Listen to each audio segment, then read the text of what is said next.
আসসালামু আলাইকুম এভরিওয়ান, আপনারা সবাই কেমন আছেন? নিশ্চয়ই ভালো আছেন। আজকে এক্সেলে এমন একটি গুরুত্বপূর্ণ ফাংশন নিয়ে আলোচনা করব, সেটি হচ্ছে যে আপার ফাংশন। আপার ফাংশনটি মূলত ব্যবহার করা হয় যে কোনো অক্ষরকে বড় অক্ষরে রূপান্তর করার জন্য। তো চলুন দেরি না করে আমরা শুরু করি।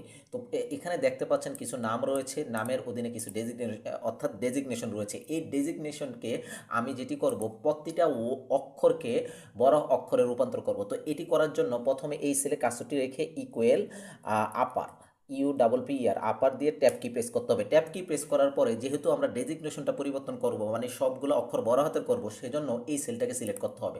এই সেলটাকে সিলেক্ট করার পর কিবোর্ড থেকে শিফট কি চেপে ধরে জিরো কি প্রেস করবেন, এরপরে এন্টার কি প্রেস করবেন। তাহলে দেখতে পারবেন এই আইটি অফিসার যেই ডেজিগনেশনটি ছিল সেটি কিন্তু সম্পূর্ণ অক্ষরগুলো বড় হাতের হয়ে গিয়েছে। এখন পরবর্তী নিচেরগুলো আনার জন্য আপনি যেটি করবেন সেটি হচ্ছে যে এটিকে সিলেক্ট করে, অর্থাৎ এই পর্যন্ত সিলেক্ট করে কন্ট্রোল ডি প্রেস করবেন। তাহলে দেখতে পারবেন সম্পূর্ণ প্রত্যেকটা সেলের অধীনে যেই পদগুলো ছিল সবগুলো কিন্তু এখন বড় অক্ষরের হয়ে গেছে। আশা করি বুঝতে পেরেছেন যে কিভাবে আপার ফাংশনটি ব্যবহার করে যে কোনো লেখার অক্ষরকে বড় অক্ষরে রূপান্তর করতে পারেন। আসসালামু আলাইকুম।